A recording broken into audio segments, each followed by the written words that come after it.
Bonjour à toutes et à tous, je suis Fred Bousseau et je suis ravi de vous accueillir dans Trail Business Club, le podcast qui vous plonge dans les coulisses du trail. Trail Business Club est produit par Milestone, le média des professionnels et des passionnés de trail running qui publie tous les 15 jours une newsletter qui couvre l'actualité des décideurs, des organisateurs, des équipementiers, des athlètes, des territoires et organise chaque année Milestone Connect, le rendez-vous business et impact du trail running. Trail Business Club est soutenu par la jeune marque annécienne Wise, qui équipe en vêtements et en matériel les coureurs de trail et d'ultra en mode aventure comme en mode performance, comme l'attestent les nombreux podiums décrochés lors de l'UTMB 2024. Wise est surtout une entreprise en phase avec son temps, qui se veut plus qu'une simple marque, un véritable catalyseur de changement, une start-up qui innove et dépose des brevets, qui fabrique en Europe et produit uniquement la quantité de produits commandés. Wise cherche l'équilibre, l'harmonie et des chemins non conventionnels. Alors, si vous souhaitez découvrir cette marque et ses produits, rendez-vous sur wisetrailrunning.com. Un dernier mot avant ce nouvel épisode, je vous donne rendez-vous le mercredi 11 décembre à Annecy pour les Trail Running Awards 2024 organisés par Milestone et présentés par Miles Republic. Un événement qui célèbre les contributions des athlètes, des entreprises, des équipes et des initiatives qui ont marqué l'année 2024. Toutes les infos sont aussi disponibles sur trailrunningawards.com.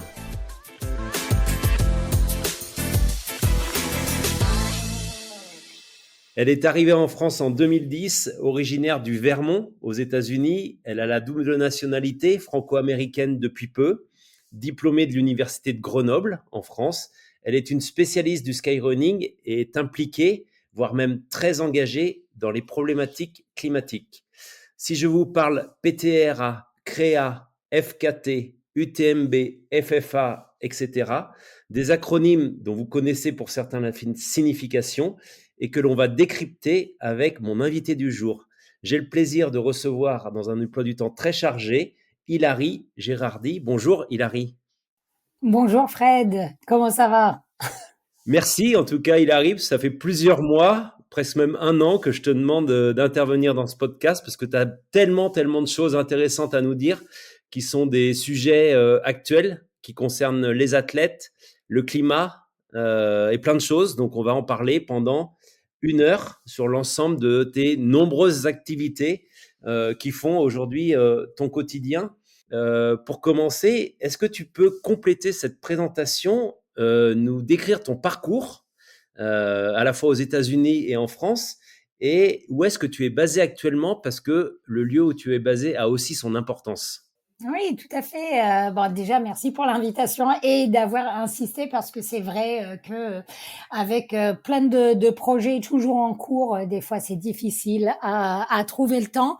En plus, avec plein de projets qui sont pas encore aboutis, j'ai toujours envie un peu que ça progresse et non, finalement, il fallait trouver un créneau et on fera un point plus tard sur un futur podcast si j'ai d'autres choses à raconter. Mais donc du coup, je viens de l'État du Vermont, que je dis est souvent en haut à droite des États-Unis, sous l'État enfin sous Québec.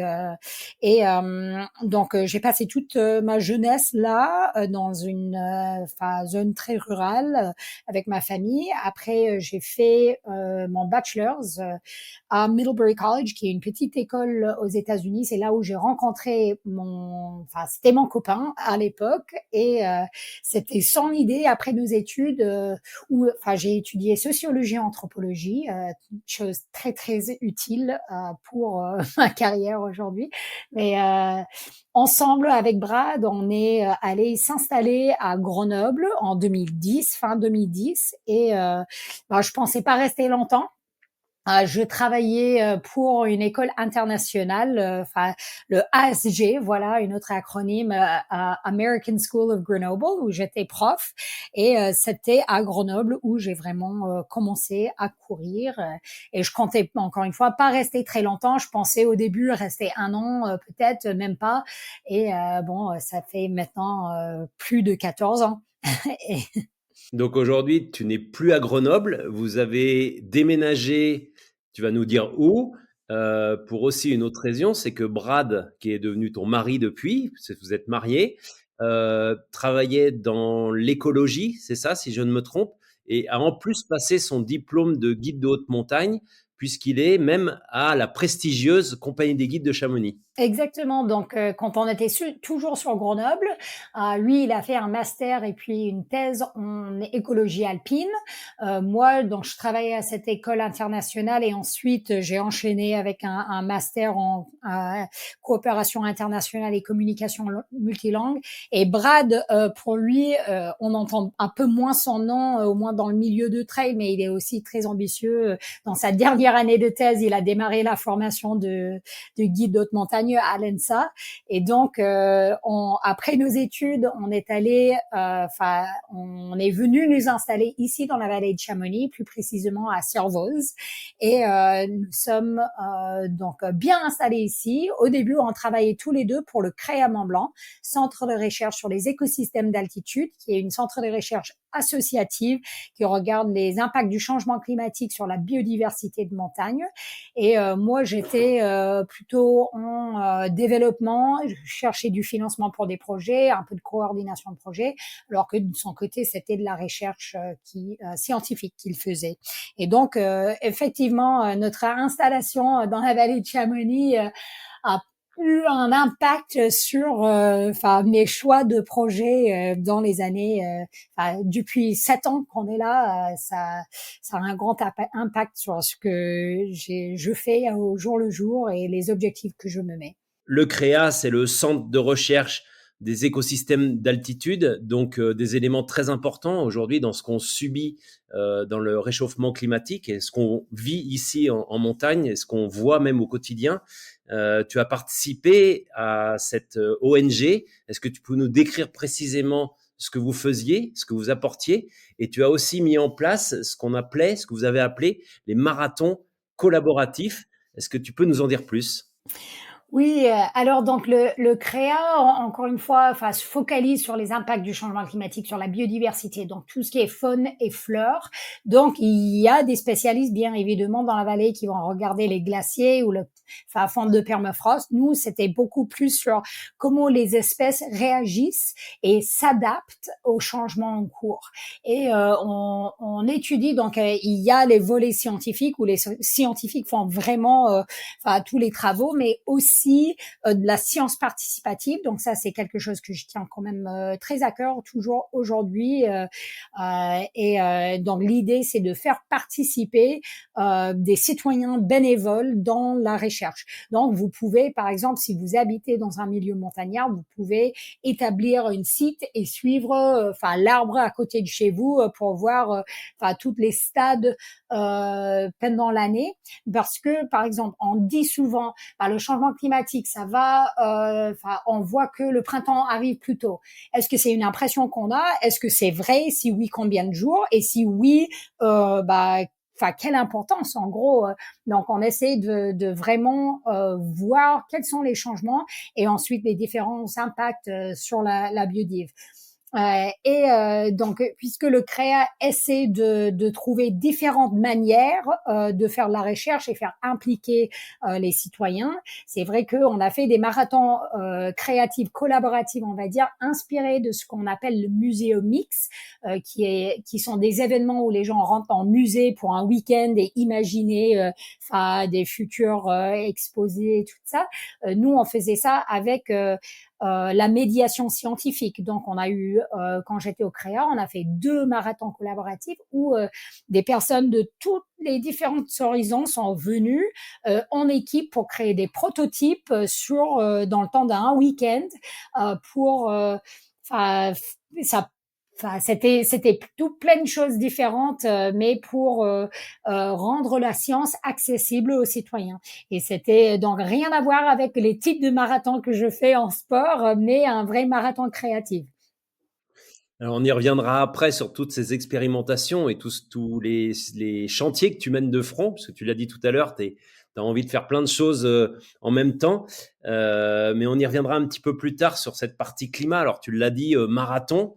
Qui dit marathon dit sportive. Et tu as aujourd'hui une activité très forte de sportive. Alors, un petit peu moins l'hiver que l'été, même si tu t'entraînes en ski et un tout petit peu en course à pied.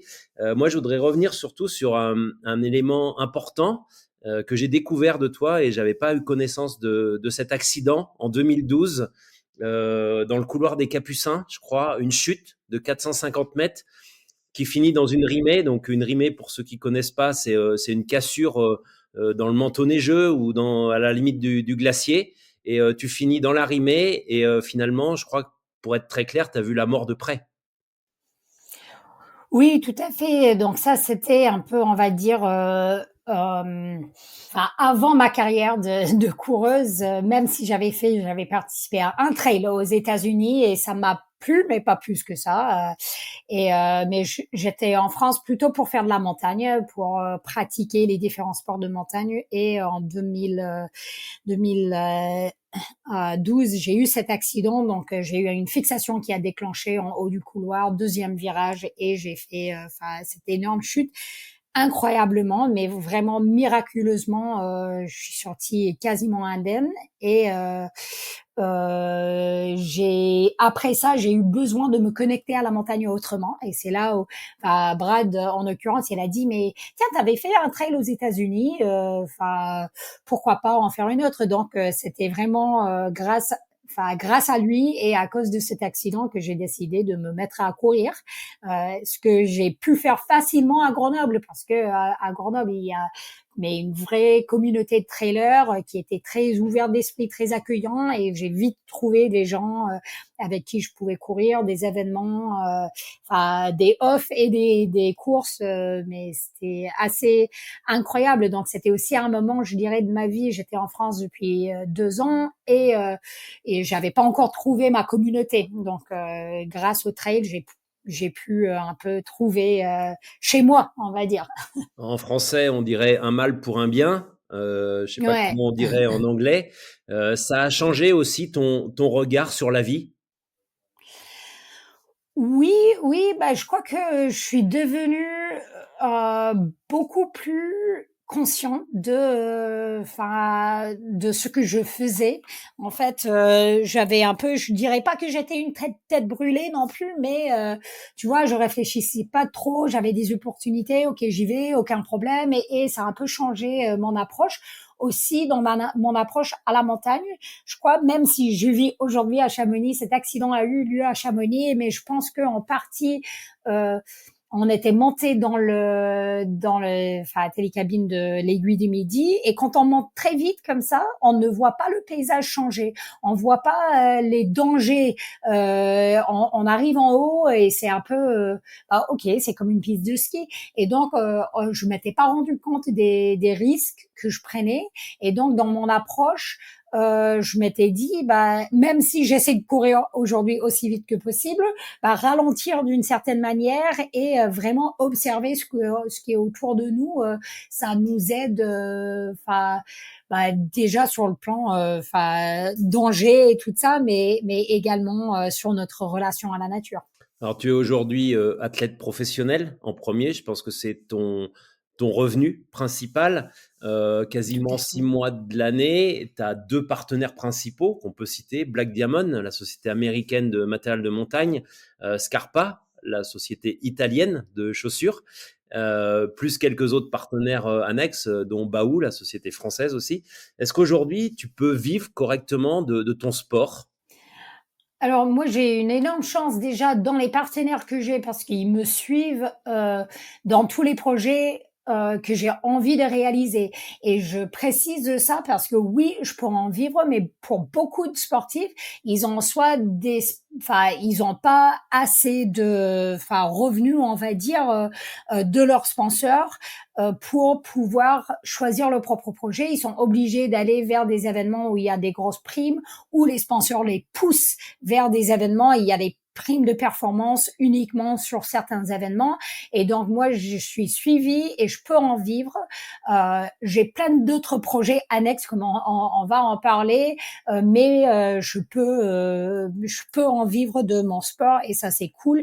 Et d'avoir une liberté de pouvoir choisir les projets et ne pas être forcé à participer aux événements qui, par exemple, correspondent pas à mes valeurs. C'est vraiment chouette d'avoir cet accompagnement. C'est un cas Hilary Girardi? C'est lié à ta personnalité ou c'est toi qui as vraiment construit ça? Ou c'est vraiment c'était une raison aussi d'aller vers ses partenaires, de leur dire moi je vais avec vous que si vous me laissez faire ce que je veux? Non, non, à vrai dire, enfin, je suis avec Scarpa déjà depuis 8 ans, donc j'étais pas encore, enfin, j'avais pas encore construit, enfin, ma vision de ce que je voulais ma carrière pour ma carrière sportive. Après, c'est sûr que les sponsors avec qui je suis, ce sont des marques plutôt de montagne. Ils sont aussi dans la course à pied, mais la plupart des coureurs vont pas connaître Black Diamond parce que ils disent mais on connaît pas leur matériel. C'est plus une marque qui fait du ski, de l'escalade, de l'alpinisme, etc. Donc, je crois que si eux ils sont venus me chercher au début et si on a pu construire cette relation depuis 2019 quand j'ai signé avec eux, c'est parce qu'on a une même vision de la montagne. Et aujourd'hui, j'ai, enfin, la possibilité, je vais dire, de vraiment choisir les sponsors avec qui j'ai envie de entrer en relation en fonction des valeurs partagées au début. Et je pense que pour beaucoup de jeunes coureurs, par exemple, ils n'ont pas toujours cette possibilité. Donc, ils sont un peu tenus à accepter ce que leur est proposé parce qu'il n'y a pas 10 000 options. Aujourd'hui, pour vivre de ton sport, ou pour un jeune qui voudrait vivre de son sport, c'est quoi le salaire auquel on peut prétendre auprès de partenaires qui soient à peu près décents si on veut avoir une vie normale, louer un appartement, acheter une voiture, faire quelques déplacements, ça serait quoi?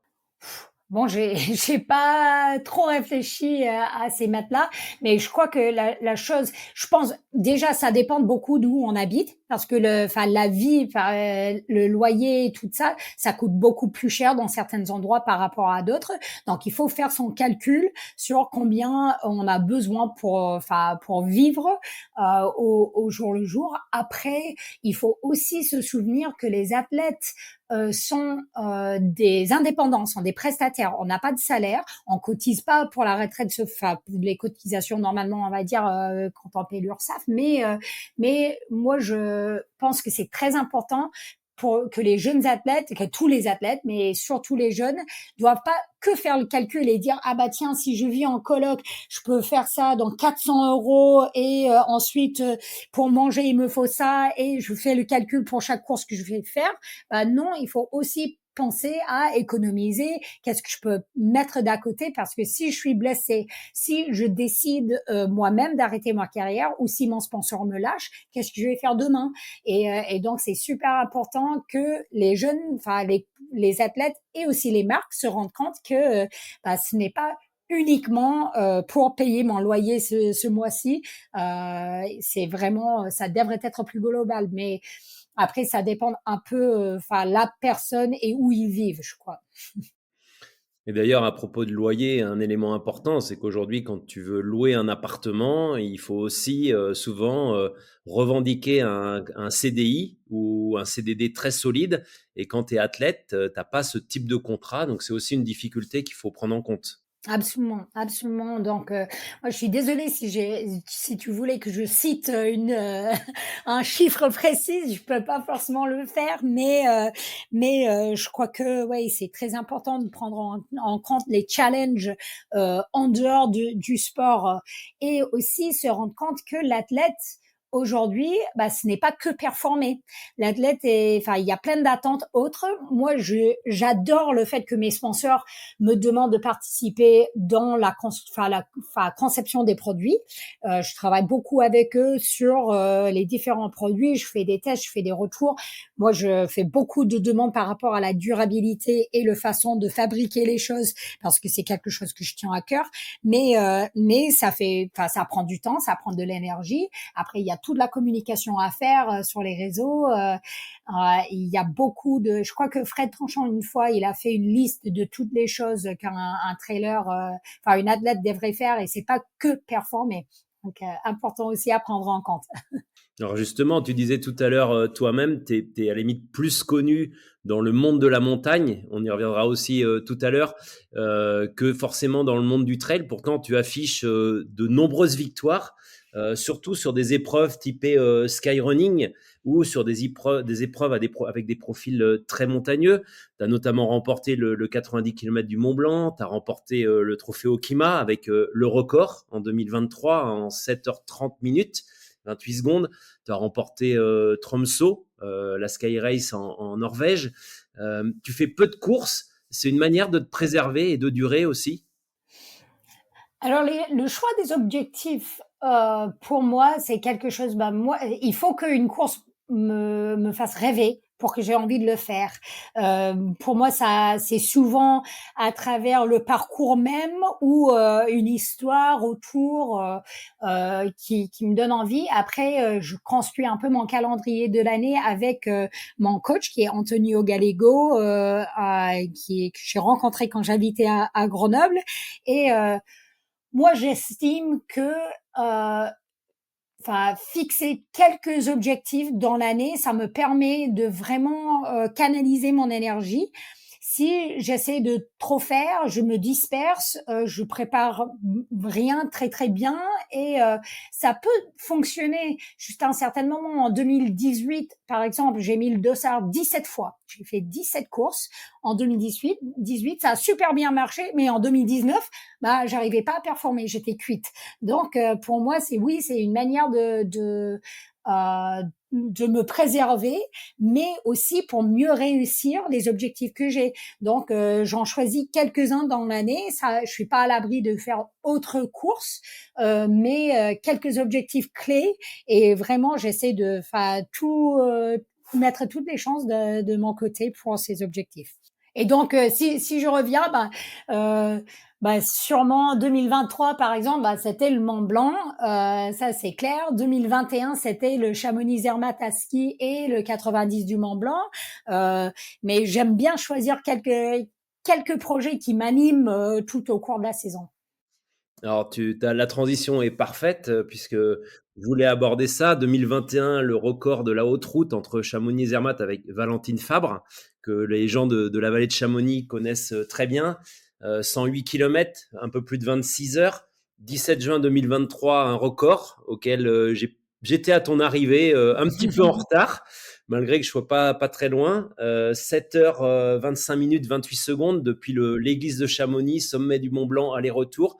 Je le précise, on va y revenir. Tu l'as fait aussi en mode alpi-running. C'est très important pour toi, avec aussi l'assistance de Valentine Fabre pour être encordé sur le glacier au niveau du Grand Plateau, au-dessus du glacier des Bossons.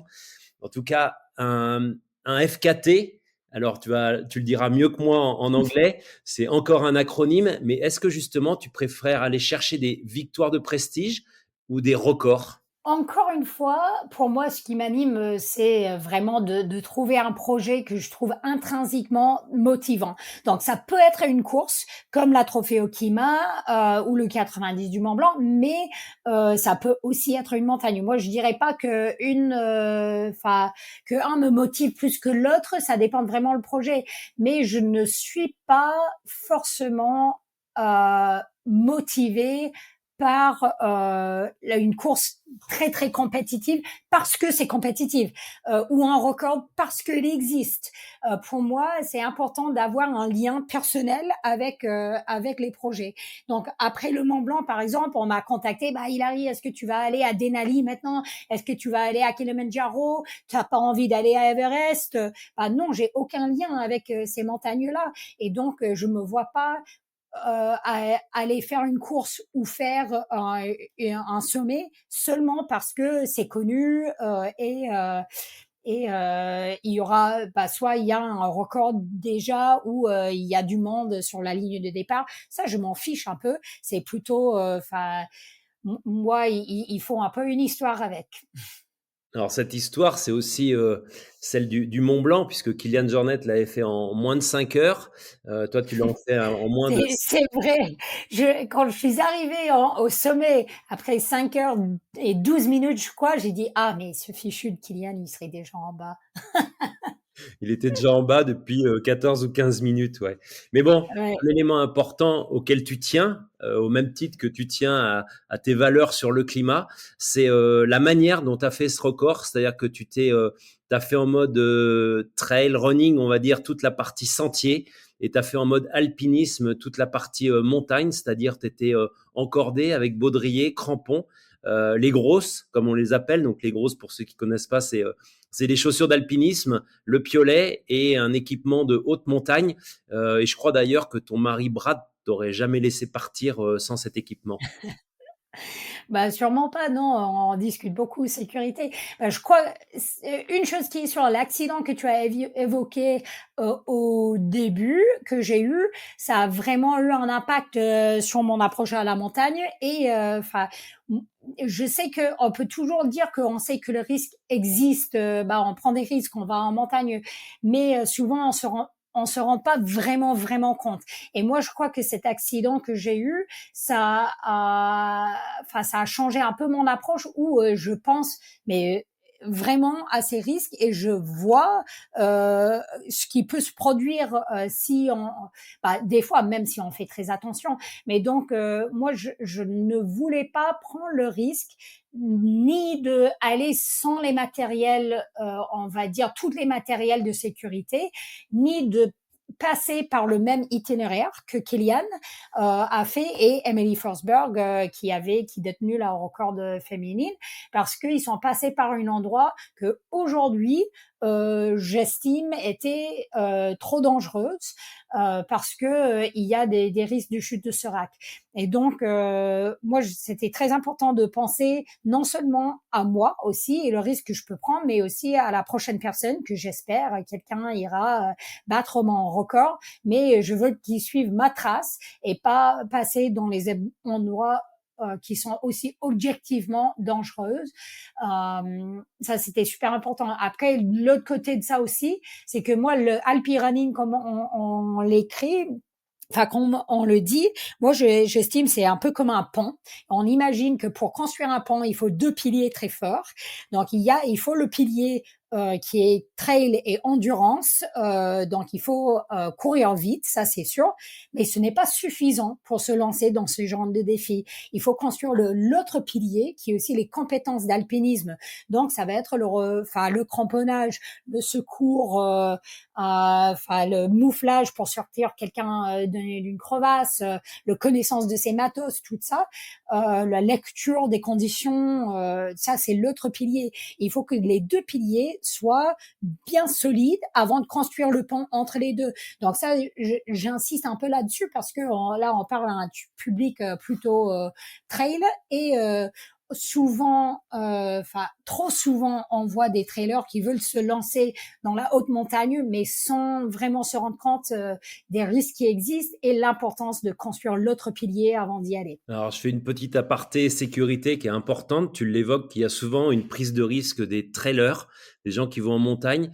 On voit chaque hiver, on l'a vu encore là, entre le mois de décembre et le mois de janvier, de nombreuses personnes se tuent en montagne ou être récupérées par le PGHM dans des conditions difficiles, soit météo, soit ils se mettent en difficulté eux-mêmes, retrouvés en short, en t-shirt et en tenue de trail.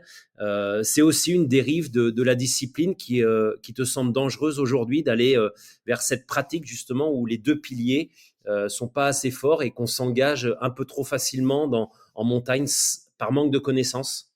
Absolument, je crois que ça c'est quelque chose qu'on voit de plus en plus régulièrement, à la fois parce que, il y a des changements de pratiques, mais aussi à la fois parce qu'il y a de plus en plus de pratiquants.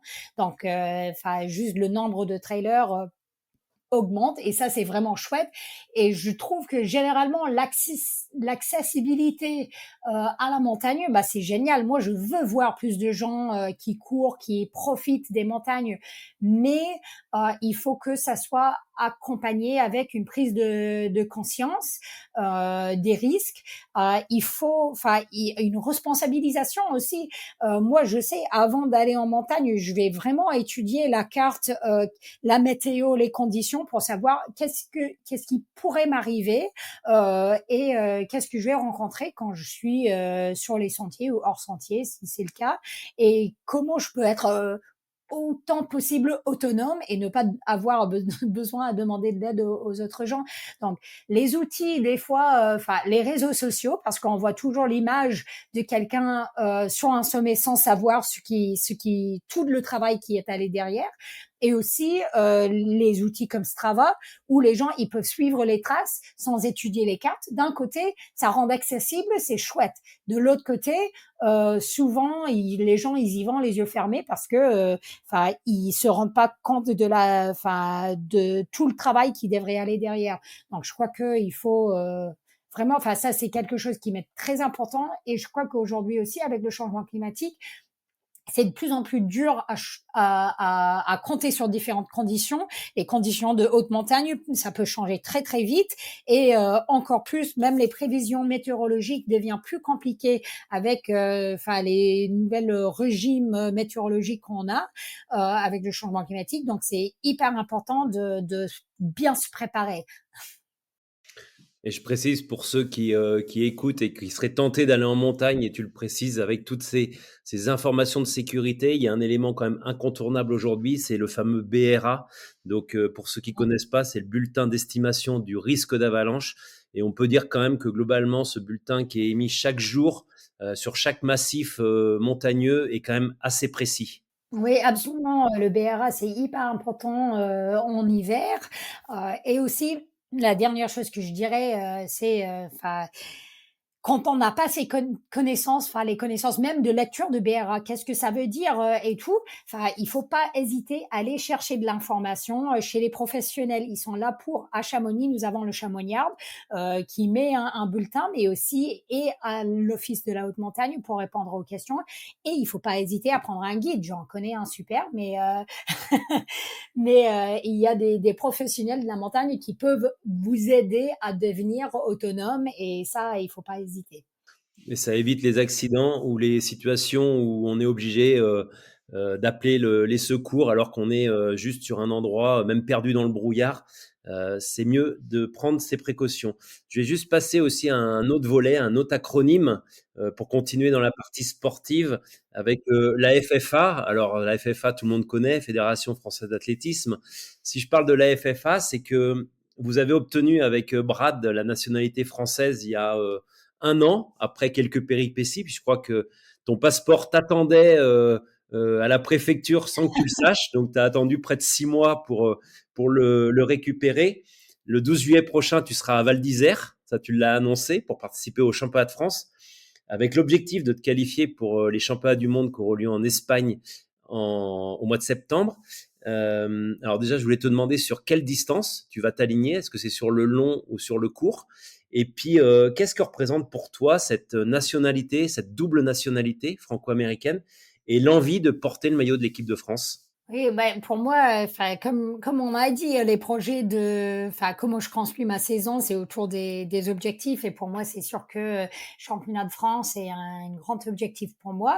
Je vais m'aligner sur la longue distance et j'ai envie, après plusieurs années à faire des courses un peu plus courtes, de passer plus de temps en montagne. Et donc, je me dis que c'est bien d'aller vers la distance un peu plus longue. Bien sûr, c'est pas des 100 miles, mais déjà 68 bornes en montagne, je trouve bien.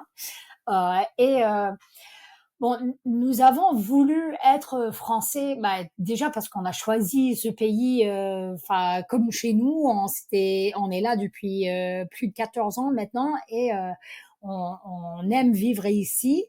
Moi, particulièrement, je tenais à cœur d'être française pour pouvoir voter. Pour moi, c'est hyper important. C'est un droit et un devoir qui est super important. Et c'est vraiment chouette de pouvoir participer à la vie démocratique en France. Après, bon, je vais pas cacher que je ne suis pas hyper fière d'être américaine ces derniers temps. Enfin, ça serait vraiment magique de pouvoir représenter la France à la fois parce que j'adore ce pays, mais aussi parce que bah, l'équipe française est toujours très très très forte et d'intégrer une équipe de France bah c'est un rêve aussi enfin c'est un aboutissement c'est vraiment beaucoup plus compliqué que certains autres pays et ça serait une manière de vraiment me montrer moi-même que j'ai réussi quoi. Donc c'est absolument pas donné que je puisse intégrer l'équipe de France pour les mondiaux vu toutes les coureurs et coureuses surtout qui sont incroyablement fortes. On a vu aux Europes l'an dernier, mais c'est un rêve. Donc ça va décupler ta motivation de pouvoir porter ce maillot. Tu observes, tu regardes beaucoup ce qui se passe dans le monde du trail, dans le monde de la montagne, dans le monde du ski alpinisme. Tu as sans doute vu ce week-end le geste fort de William Bombardier qui a refusé de prendre le départ d'une épreuve de Coupe du Monde en Andorre, tout simplement parce qu'il s'oppose à cette forme d'aseptisation de son sport où aujourd'hui ce qu'on appelait par le passé sans doute le ski alpinisme est en train de se transformer en ski de randonnée, en ski fitness même peut-être, sur des pistes de ski. On monte sur une piste de ski, on redescend par un slalom géant comme en alpin. Est-ce que tu as peur que ce modèle-là se duplique sur le monde du trail ou de la course en montagne? Absolument. Oui, oui, tout à fait. En fait, moi, je suis très attirée à la fois, dans le sens où, je trouve la professionnalisation de notre sport chouette, ça permet à un peu plus de monde d'en vivre et beaucoup plus de participation, dans le sport et je trouve que ça, c'est génial. De l'autre côté, l'envie d'être plus télévisé, d'être plus visible, peut-être un jour les gens ils en parlent d'intégration dans les JO. Moi, ça me fait très très très peur parce que je ne vois pas très bien comment on peut euh, aller dans ce sens et préserver les vraies valeurs de notre sport et le lien fort à la nature qu'on a depuis vraiment pour moi depuis le début du trail et je pense que ce qu'on a vu en escalade, le changement, l'intégration de l'épreuve de vitesse dans les Jeux Olympiques, qui ne ressemble absolument pas à l'escalade, et le sprint en ski alpinisme, ce n'est pas, ça, encore une fois, ça ressemble pas à la sport original et aux sports originaux et je crois que pour moi, ce n'est pas pour dire que je ne suis pas impressionnée par l'effort et par les participants. Je trouve assez incroyable les performances qu'on voit aujourd'hui, mais ça dérive beaucoup trop je suis admirative de William Bourmardion qui a pris position très très visiblement sur l'événement et aussi ensuite la communication d'Axel Molleret et Xavier Gachet pardon et sur ce sujet parce que on veut pas voir notre sport changer et devenir on peut plus le reconnaître et ça j'ai peur pour notre sport aussi. Je ne veux pas voir le trail devenir un sport où on fait 5 boucles sur des pistes larges. Pour moi ça ce n'est pas mon sport en tout cas. C'est un message fort qui va concerner l'ensemble des sports outdoor, mais c'est vrai que c'était un message courageux, en tout cas, de la part de William Bombardier, d'avoir fait ce geste en croix, des bras en croix au départ en Andorre. En tout cas, on suivra ça de près, parce que ça va sans doute avoir des rebondissements aussi sur les débats autour de, tu l'as dit, de l'intégration du trail au JO. Mais ça va aussi, en tout cas, se faire savoir. On va continuer sur la partie athlète et compétition. Fin 2022, Kylian Jornet, Pascal Egli et Francesco Pupi lancent une patate chaude, on va dire, qui va devenir rapidement la Pro Trail Runner Association. Alors, si je dis une patate chaude, c'est que souvent, Kylian, il a un petit peu l'habitude de lancer des idées et pas forcément d'être toujours impliqué jusqu'au bout dedans. Il l'est un petit peu. Ça a fait grand bruit à l'époque sur les médias et les réseaux sociaux. Des actions ont été menées autour des droits des athlètes, de l'antidopage, de l'environnement, des compétitions, avec notamment beaucoup de dialogues, je crois, avec l'UTMB. 2 ans après cette création, on en est où des avancées qui ont été menées avec les athlètes, puisque toi, tu es au cœur de cette PTRA. Je rappelle, la PTRA, c'est encore un acronyme, c'est la Pro Trail Runner Association. Oui, bah, c'est sûr que, bah, dans sa création, on pourrait dire que Kylian il a lancé, après il s'était retiré un peu, mais je crois que c'était vraiment volontaire de sa part parce qu'il a un poids tellement important que je pense qu'il avait peur. Il voyait l'importance de ça, mais il avait peur que si il restait, mais vraiment très, très intégré dedans, les gens, ils auraient peur ou enfin ils auraient trop tendance à juste faire ou voter ce qu'il lui il avait suggéré alors qu'il voulait plus être enfin égaux aux autres membres. Donc je crois que c'était vraiment volontaire de sa part.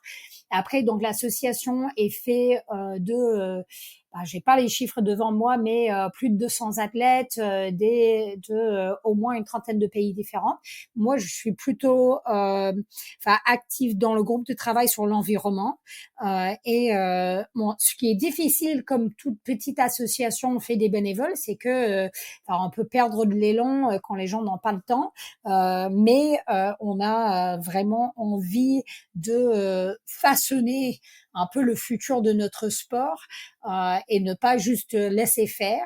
Et donc, c'est vrai qu'il y a différents groupes de travail. Il y a de nombreux groupes de travail qui travaillent sur l'égalité, par exemple, la représentation géographique dans les sports. T'en as cité d'autres. Et nous, on est actuellement en train de réfléchir sur et on avait créé une liste on va dire, critères ou des guidelines pour des événements sportifs et on parle avec différents autres associations qui travaillent sur ce sujet pour le lancement éventuel d'un label ou une certification pour des événements. Et donc c'est quelque chose que je trouve à la fois très très motivant, mais aussi je peux le dire difficile parce que moi je sais que je ne peux pas y mettre autant de temps que j'aimerais faire et je sais que c'est le cas pour beaucoup d'autres athlètes, mais au moins d'essayer de donner une voix aux athlètes élites, je trouve ça une super initiative et je suis fière d'en faire partie. Et est-ce qu'aujourd'hui, tu as le sentiment que vous êtes à la fois écouté, mais aussi entendu dans certaines de vos revendications, notamment sur l'environnement ou la prise en charge de la santé des athlètes, sur le nombre de compétitions, les distances, les exigences qu'on oblige, notamment on pense au circuit UTMB qui nécessite de faire des courses qualificatives de la distance de sa qualification? Alors, je pense que, quand nous, on arrive à nous organiser, on peut être écouté. Après, les impacts qu'on peut avoir, on a vu du succès, c'est clair. On a eu des choses qu'on a réussi à faire changer. Par exemple, comme tu l'as cité, avec l'UTMB, des changements sur même le décalage des dossards autour de la parentalité, des questions sur l'inclusion des femmes, etc. Après, c'est sûr que on n'est pas un syndic, donc on n'est pas en mesure de faire des manifs et de boycotter les choses. Aussi parce que c'est peut-être facile à imaginer que les trailers professionnels sont un bloc avec les mêmes envies, les mêmes valeurs et priorités, alors que c'est absolument pas le cas. Avec plus de 200 personnes, on a 200 différentes opinions sur chaque sujet. Donc c'est vraiment quand on trouve quelque chose sur lequel on est au moins plusieurs à vraiment envie de travailler. Là, on arrive à faire bouger les choses un peu, et j'aimerais bien voir encore plus d'actions, d'initiatives dans l'association. Alors, tu l'as dit, ton rôle au sein de la PTRA, c'est plutôt de travailler sur la commission climat. Le climat, c'est ton deuxième cheval de bataille après ta carrière de sportive, un cheval de bataille où tu es plutôt bénévole, tu l'as dit, tu peux pas non plus faire que ça. Tu es très engagé dans le réchauffement, dans la lutte contre le réchauffement climatique, dans la préservation de l'environnement, dans la lutte contre la pollution. On parle de plein de termes. tu te mobilises au quotidien. C'est une démarche politique, c'est une démarche militante. Quand tu observes le monde aujourd'hui, son évolution, les décisions politiques qui sont prises, tu l'as dit avec Trump qui souhaite sortir des accords de Paris, est-ce que tu crois Il l'a fait déjà. Donc, il a fait, mais c'est pas sûr que ça soit accepté, je crois, par le Congrès. Il y a quelques, non, toi, tu connais ça mieux que moi, mais c'est pas sûr qu'il puisse avoir gain de cause sur tout. oui, bah, c'est sûr que, enfin, j'espère qu'il y aura des freins mis en place par les autres parties du gouvernement américain, mais non, c'est sûr que pour moi, c'est sûr que la transition écologique, c'est quelque chose enfin, est très très important. Je crois en partie, peut-être, c'est parce que je vis à un endroit où on voit les changements, ils nous frappent, on les subit tout le temps. Euh, et donc moi je pense que on a un rôle en tant que sportif à essayer enfin vraiment à vrai dire moi je suis convaincue que chaque citoyen a des rôles à jouer donc c'est pas que les sportifs mais moi en tant que sportif j'essaie de travailler avec des autres sportifs de travailler avec tout le monde qui m'entoure pour essayer de porter enfin ma petite pierre à l'édifice et faire une sorte que on aille dans le bon sens quoi. Alors justement, toujours dans tes différents chantiers que tu mènes de front, en 2024, il y a un petit peu moins d'un an, vous vous réunissez à plusieurs athlètes de plusieurs disciplines pour réfléchir, parler sur une initiative qui s'appelait Climate Sport Camp. C'était à Paris. Il y avait notamment Andy Simons, Xavier Thévenard, Mathieu Delpech. Et je cite une phrase qui était sur ton compte Simon Instagram. Gosselin aussi. Mon Gosselin, ouais, exactement. Sur ton compte Instagram, tu disais, c'était pour réfléchir à l'avenir du sport et des événements dans le but d'avoir une pratique vertueuse et sociétable, durable pour tous. Vous en êtes toute cette initiative? Alors donc notre enfin collectif informel d'athlètes existe toujours. Ça a été actif ce matin même. On discutait d'un sujet, mais donc le Climate Sport Camp qu'on a fait, on en fera une autre et c'était un événement pour enfin faire une rencontre entre athlètes non seulement du monde du trail ou de l'outdoor. On avait des participants enfin d'athlétisme, des courses au large. Malheureusement pas encore beaucoup de participation des sports co, mais un peu quand même. L'aîné Corsan de l'équipe de rugby était là, donc il y a vraiment, enfin différents types de sportifs et pour partager un peu les différentes initiatives, les bonnes pratiques et aussi se former. Donc on a eu Camille Etienne, le gars, j'oublie son nom là, de Bon Pote, qui était venu. Donc, on essaie aussi de se former pour savoir, enfin, quels sont les différents leviers d'action qu'on a chacun.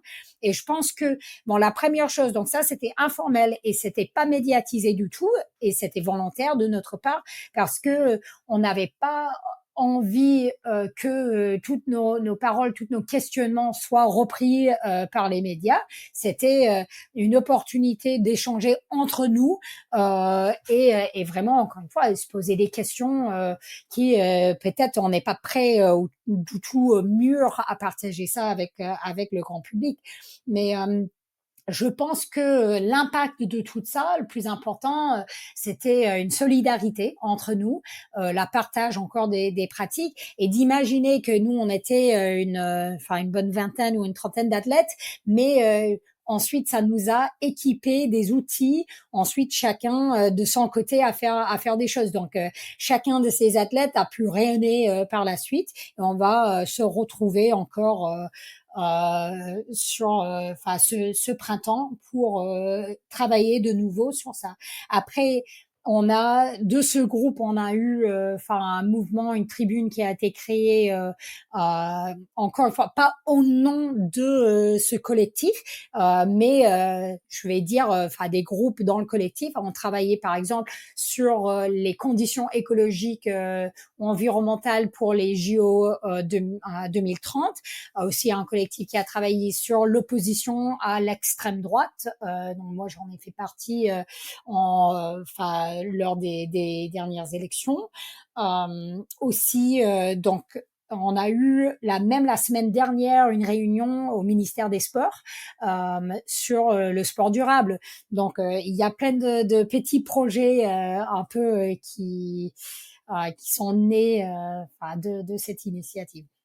Tu le disais justement, le sport outdoor est peut-être un petit peu plus concerné. Souvent, on pense que ce sport-là, le sport qu'on pratique, le sport dans lequel on vit, les milieux naturels dans lesquels on vit, sont porteurs d'une image forte en termes de biodiversité, de respect de la nature. Mais paradoxalement, j'en parlais en aparté une fois avec Kylian, c'est pourtant les sports qui génèrent le plus mauvais bilan carbone, quasiment, puisqu'ils génèrent beaucoup de déplacements. C'est vrai que des sports collectifs souvent sont organisés en départements, en régions, donc font des déplacements moins importants. Est-ce qu'aujourd'hui, sur des déplacements qui génèrent 80 à 90% des émissions de CO2, hein, les événements sportifs, c'est de cet ordre-là. On sait que c'est le combat premier. On a vu notamment le marathon du Mont Blanc accorder des dossards de façon prioritaire aux gens qui s'engageaient à faire plus de 50% de leurs déplacements en train ou en bus collectif. Est-ce qu'aujourd'hui, il faut prendre des mesures fortes comme celle-ci ou même envisager, pourquoi pas, de réduire de 20 ou 30% son nombre de dossards pour marquer l'opinion publique, mais aussi agir sur le climat? Ben, c'est sûr que l'initiative du marathon du Mont Blanc a fait beaucoup de buzz et vraiment très intéressant. Et moi, j'ai hâte de voir aussi le calcul du bilan carbone de cette année pour voir comment ça va changer. Et je pense que, enfin, il faut que on cherche justement des manières de continuer à pratiquer notre sport, enfin, de manière durable. Oui, les déplacements, comme tu le dis, enfin, c'est le volet le plus important. Privilégier des trucs qui sont près de la maison, des mobilités douces, tout ça, c'est sûr que c'est le plus important. Après, on a, impact, on va dire, il y a une grande différence entre le plupart des coureurs, qui est le plupart des pratiquants qui pratiquent près de chez eux, qui font des petites courses chez eux ou pas très très loin, versus l'athlète élite.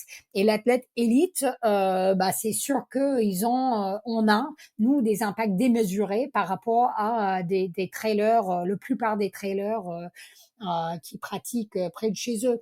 Et je pense que on a un rôle à jouer, comme tu dis, dans la construction de l'imaginaire du trail et et donc puisque on a un impact important sur l'image qu'on projette et on donne envie à tous ces autres pratiquants et donc il faut que nous on réfléchisse beaucoup plus à notre côté sur comment on veut communiquer, qu'est-ce que on va viser chacun comme projet pour être sûr qu'on envoie le bon message et c'est vrai que on a une dissonance cognitive et des tensions permanentes en tant qu'athlète entre notre pratique de sport de haut niveau et la réalité de notre impact sur l'environnement. Et ça peut être très très dur de vivre ces tensions internes. Et ça, je crois que beaucoup de coureurs, beaucoup de personnes généralement, mais des athlètes ont du mal de s'exprimer parce que ils sont pas parfaits, parce qu'ils sont hypocrites. Et moi, je tiens à dire que si on attend que tout le monde soit parfait avant de prendre la parole, avant de passer à l'action, bon, on aura strictement rien du tout qui peut être fait parce que personne ne peut être parfait. Donc, je pense que, en gros, créer un mouvement de sportifs écolo, ça doit être, on doit accepter que tout le monde, même avec des contradictions, peuvent en faire partie. Alors, je rappelle que tu fais aussi pas mal de déplacements, mais pour en faire avec toi, puisqu'on covoiture de temps en temps, t'en fais beaucoup en train, t'en fais beaucoup en bus. Tu pars souvent de chez toi en utilisant très très peu ta voiture, quitte même à te faire voler ton vélo à Grenoble parfois. Mais ça, c'est l'anecdote. Pour revenir à ce qu'on vit ici, on a parlé du marathon du Mont Blanc, l'UTMB, tu habites dans la baie de Chamonix, moi aussi. On voit chaque été un Mont Blanc qui devient gris, véritablement gris, il n'y a plus de neige dessus, la glace est à vif. il perd de la hauteur. On sait que les glaciers diminuent. Quand on va à la mer de glace, on voit ce que ça a perdu en l'espace de 40 ans. C'est plus de 100 mètres de glace. Est-ce Oui, qu'aujourd'hui, on voit tous les étés, qu'on perd, des fois des dizaines de mètres de glace, donc c'est hallucinant. on a vu récemment ici dans la vallée de l'Arve, au pied du Mont Blanc, un épisode de pollution très fort lié au trafic routier et aussi à la combustion des cheminées.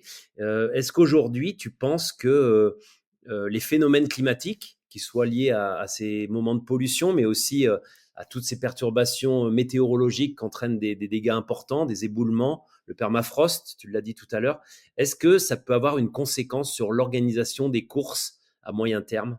Ah bah, absolument, même à court terme, je crois que, enfin, si j'étais dans une salle de trailer pro et je disais: «Bah, levez le main si vous n'avez jamais eu un événement, impacté par des événements extrêmes, ou même voire, enfin annulés», il y aura personne qui lève le main parce que tout le monde a connu ça. On a vu plein de parcours, enfin changer, à cause des météos extrêmes, des éboulements, des lacs torrentiels, des incendies, des courses annulées. On est très très impacté par ça. Je crois qu'au début aussi, je pensais que le trail était peut-être un peu à l'abri par rapport à d'autres sports, comme le ski alpinisme qui dépend autant de la neige. Et nous, on peut courir, enfin, quand il n'y a pas de neige, mais il y a des très grands impacts. Donc, je crois que c'est pas le moyen terme, c'est aujourd'hui, c'est maintenant. En parlant avec différents organisateurs de courses, c'est déjà la réalité. Il faut avoir plan B, plan C, plan D, enfin, jusqu'à l'infini. Et c'est une réalité aujourd'hui, et pas demain. Et d'ailleurs, je pense il est super important. Enfin, je recommande que tu regardes le PNA2C, c'est le plan national d'adaptation au sport, du sport au changement climatique. C'est un rapport qui a été fait. Il y a une version synthétique et une version longue, mais qui explique vraiment les impacts sur tous les sports. L'outdoor, on le connaît peut-être un peu, mais ça démontre que tous les sports, c'est pas que les sports d'outdoor, c'est pas que le trail, tous les sports sont impactés et la plupart déjà impactés. On le trouve où ce rapport? Sur le site du gouvernement? Oui, sur le site du gouvernement, ou si vous tapez PNA2C, vous le trouvez facilement. On peut mettre un lien, non, avec le podcast. On va essayer on mettra un lien effectivement en fin de podcast, tu me le passeras et je le mettrai. Je sais que tu es prise dans quelques minutes sur un autre rendez-vous, donc on va bientôt arriver au bout de ce premier entretien. Oui, mais avant de finir, je voulais juste très rapidement parler d'un autre projet parce que je sais que le public de Mile Son, c'est beaucoup les entreprises. Et donc, j'ai aussi travaillé, je travaille encore avec OSV, donc Outdoor Sports Valley, sur la création d'un projet qui s'appelle The Ordinary Project, si tu veux, qui est, qui est une collaboration entre OSV et PAO, Protect Our Winters, et il y aura en gros chaque marque ou chaque entreprise peut sponsoriser une athlète et un salarié en binôme pour participer à un programme sur le sensibilisation au changement climatique et enjeux de biodiversité aussi. Et donc, ils seront formés pour adopter une pratique sportive plus vertueuse et inspirer ces communautés et tout ça. Et donc ça, j'invite vraiment tout le monde à contacter, soit PO, soit OSV, pour en apprendre plus et pourquoi pas participer, parce que ça va permettre nous chacun de mieux connaître les différents leviers à tirer pour passer à l'action. On mettra le lien aussi. Alors, on va mettre deux liens d'un seul coup, le rapport et le projet OSV, donc Outdoor Sport Valley, qui est, on va dire, à la fois une pépinière pour développer les entreprises, qui est basée à Annecy, au parc des Glaisins, que beaucoup de gens de la vallée connaissent, qui a été créé il y a bien longtemps, d'ailleurs à l'initiative aussi notamment de Jean-Luc Diard, qui voulait en faire quelque part un peu la sport outdoor valley, un peu comme la Silicon Valley en Californie. Donc je le disais, Hilary, on arrive au bout et je vais pas te retenir plus longtemps. Est-ce qu'aujourd'hui, dans toutes tes activités que tu fais, alors tu es aussi speaker, on t'avait comme invité, tu étais à mes côtés pour les Trail Running Awards au mois de décembre à Annecy. Tu as participé aux rencontres Ciné-Montagne à Grenoble. On te voit régulièrement sur la scène de Montagne en scène. Tu as fait le Grand Rex à Paris, tu as fait Lyon pour ton film qui s'appelle Always Alive, le film qui retrace ton record au Mont Blanc, qui a été réalisé par Davina Montaz-Rosset, la femme de Seb Montaz, que tout le monde connaît bien, qui a fait les premiers films de Kylian Jornet dans les années 2010-2015. Est-ce que c'est important pour toi d'avoir ces temps de parole pour sensibiliser sur le climat et faire passer des messages? Oui, tout à fait. Donc, j'ai déjà évoqué un peu, cette image des différents leviers à tirer, et moi, je tire, on va dire, sur le côté privé en poussant mes sponsors à être plus vertueux, en travaillant avec OSV ou encore avec une entreprise, Brandly Alps qui fait des séjours en trail. Je tire mon petit levier. Est-ce que je peux interpeller le gouvernement au ministère des Sports sur le sport durable? Et je tire aussi sur le levier grand public.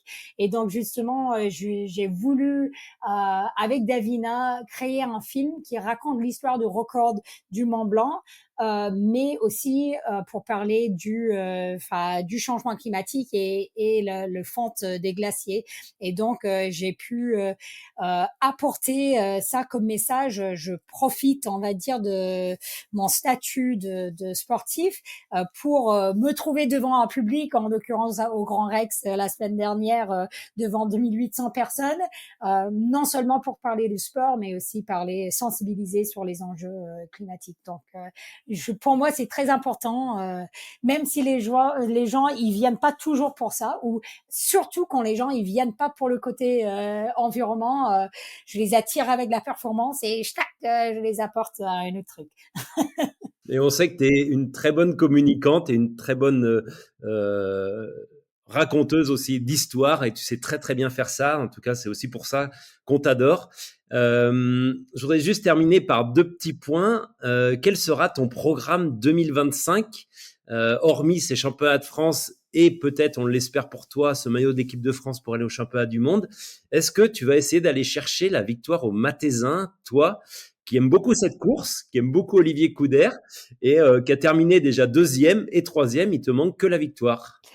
J'ai aussi terminé cinquième et huitième, donc pas toujours sur le podium. Donc oui, je ferai quelques courses de ski alpinisme, mais pour le fun plutôt que pour la performance. Ensuite, oui, même si j'ai pris ma retraite de Coupe du Monde du skyrunning après de nombreuses années de participation, je vais probablement retourner au Mathésin parce que c'est une super manière de ouvrir un peu la saison, surtout avec une course qui a toujours un super haut niveau. C'est pas forcément le parcours qui me correspond le mieux. Il me manque quelques kilomètres de technique, on va dire, mais pour prendre un coup de fouet en début de saison, c'est toujours top. Après, je vais aussi aller, je compte aussi aller au Maxi Race, au Shox Race, qui était l'épreuve de championnat d'Europe l'an dernier, parce que c'est à 1 mois et demi d'intervalle de championnat de France. Donc, je pense que ça c'est bien. Et je serai sans doute au kilomètre vertical du marathon du Mont Blanc, une course que j'aime bien aussi, mais qui laisse pas tant de traces parce qu'il n'y a pas la descente. Super, ben on sait où te retrouver. Juste pour terminer, parce qu'on est à quelques jours de la fin de ce mois de janvier, c'est encore la période des vœux. Quel serait ton souhait le plus cher pour 2025? Oh. Bon, j'avais un autre projet et je sais pas encore si je vais réussir, mais un souhait pour 2025, ça serait d'apprendre à faire un backflip à ski. Vu les conditions de neige, on espère que tu y arriveras. Il te reste encore à peu près 3 mois pour peut-être tenter d'y arriver. Ouais, ouais. Et sinon, bon, c'est des trucs classiques. J'espère, être en forme, être en bonne santé, savoir écouter mon corps et passer des super moments en montagne avec les amis. On te le souhaite. Et puis juste pour l'anecdote, parce que je sais qu'elle m'a fait beaucoup sourire, si je te cite trois mots, j'aimerais que tu racontes l'histoire qui est associée à ces trois mots. Cathy Scheid, Appalaches et Refuge.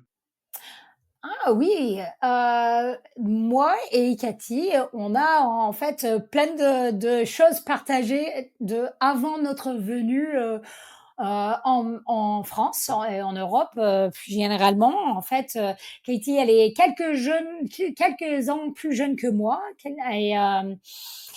Elle m'a suivie, on a fait les études à la même université, mais elle après moi. Après, j'ai travaillé en refuge aux États-Unis et elle a travaillé dans les mêmes refuges que moi après moi.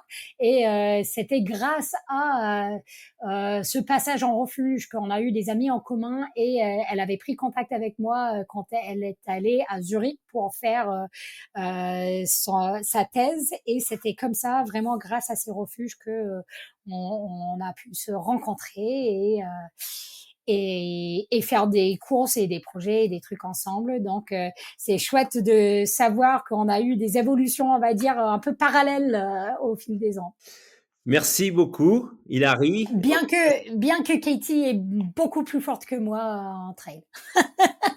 Mais vous avez gagné la Belle Étoile en ski alpinisme ensemble et vous avez gagné la Pierre Manta été 3 fois ensemble, non? Non, une seule fois ensemble, mais on l'a fait aussi les mêmes années quand elle a couru avec Germain. Donc, Merci beaucoup Hilary pour cet entretien. On fera peut-être un second épisode tellement on peut avoir de choses à se raconter. Tu as un autre rendez-vous les France de trail, on verra. Après les championnats du monde, peut-être. Ouais. Tu as un autre rendez-vous dans quelques minutes. Merci encore. Et puis, on se retrouve probablement du côté des Mathésins pour la partie trail, peut-être avant sur les skis. Sur les skis. Et, je te lance une proposition si tu veux, tout à fait honnête. Si tu veux, on peut aller au Mathésins ensemble, on pourra covoiturer parce que j'y serai aussi. Ah bah très bien.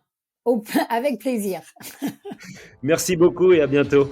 Allez, ciao. Merci d'avoir écouté cet épisode de Trail Business Club. N'hésitez pas à le partager et à nous dire ce que vous en pensez.